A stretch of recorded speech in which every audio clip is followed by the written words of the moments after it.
So, as Elaine Archeron's personal attorney, I do feel the need to speak on this because a lot of this just feels really unfair towards Elaine, like, and towards Nesta, honestly.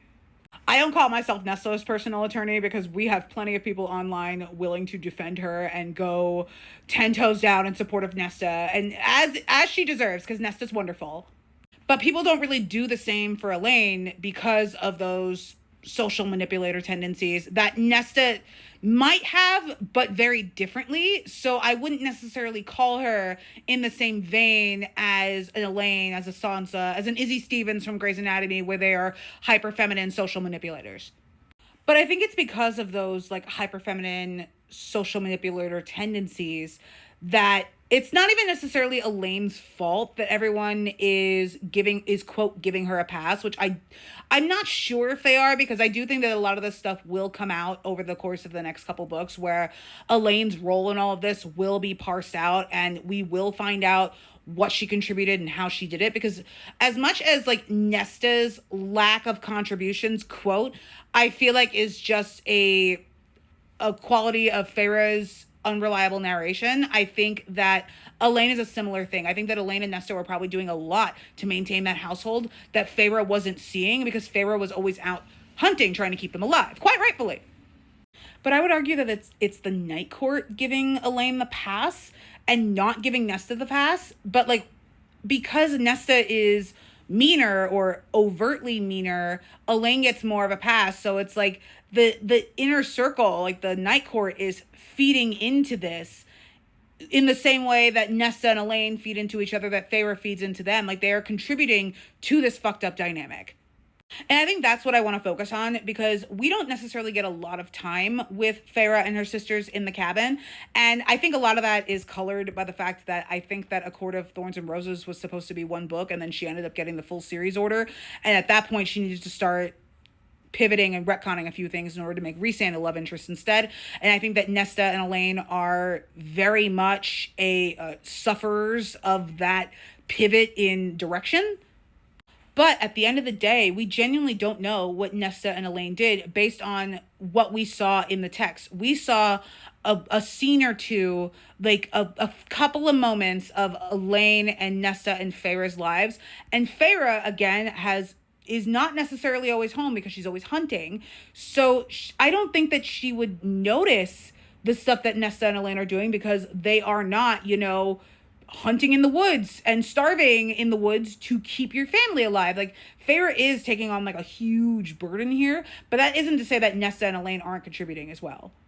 Nesta's contributions aren't really demonstrated or talked about. Like, as far as we know, she chopped the wood when it was her turn, and she just asks Feyre for a bunch of stuff or like whatever.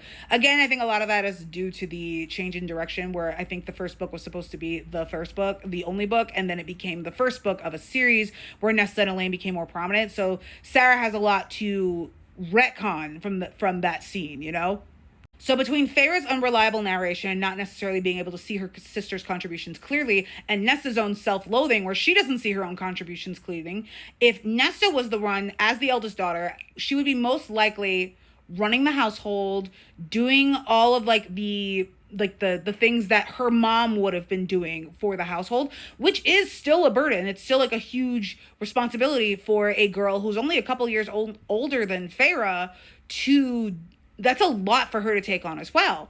It's just women's work. So women's work isn't necessarily seen as valuable as going out into the woods and hunting and killing things and all of that. So Nesta not only doesn't get the credit from Feyre, she doesn't even see it as valuable work for herself. So then when that story reaches the Night Court doesn't see value in what she did either.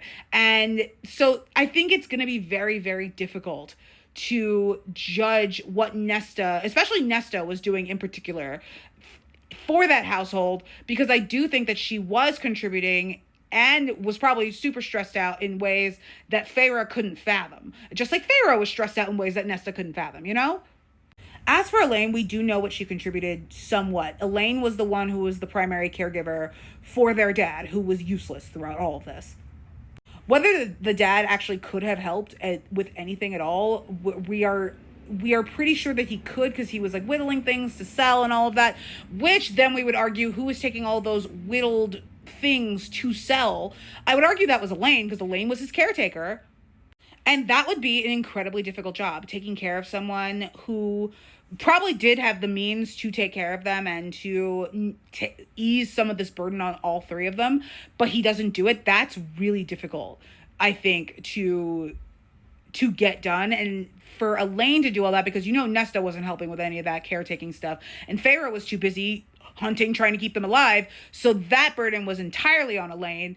And that's difficult. That's a hard thing to deal with. And then we have to talk about the gardening, because that's what everybody clowns Elain for. Oh no, Elain could have grown vegetables in that garden. Why was she just growing flowers? What the fuck? To which I ask you, does Feyre know what the fuck those seeds were? Feyre was buying seeds, but Feyre canonically couldn't read. She has no idea what those seeds were. Elain would have just been like, grab this, and this, probably knowing on some level. Like, then again, Elain and Nesta, did they know that Feyre couldn't read? Which means that she was probably asking for things, and then Feyre was going to look for the labels on those seeds at the market, and then she couldn't find them. So then she brings back flower seeds, and then Elain just is like, all right, whatever, and then she plants them. That could have been a possibility that no one has given any thought to. Feyre's illiteracy could be playing a huge part here. To add on to this, Feyre isn't necessarily appreciative of that garden or whatever, so she doesn't know what the plants in there are. That's Elain's baby. So then you got to think about, when Feyre brings back a deer or a bunny or, a cow or whatever she's hunting the fuck out there, how do they season that meat to cook it? How do they preserve that meat? How do they make sure, are they drinking tea? Are they doing all sorts of things that you could possibly be doing with medicinal and cooking herbs? How do you don't know what those things that she was growing were? And a lot of vegetables or a lot of different things have flowering plants. So why wouldn't Elain have been growing food? Feyre just doesn't understand what she was growing in that garden. And then even putting all that aside, Feyre doesn't know anything about gardening. Let's keep talking about that. Sister plants are a thing, where crop rotation is a thing, where you need to plant something to get the soil ready to plant something else, and then to plant something else. So Elain could have been working on that for a very long time. We don't know, because we're so used to condemning Nesta and Elain for the shit that they did or didn't do in that damn cabin.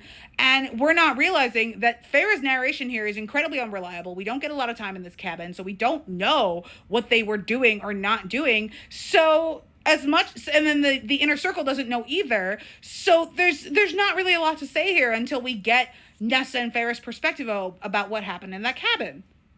I haven't even covered everything that I want to cover yet on this subject. I could go on about this, but either way, the defense rests. Elain Archeron did nothing wrong.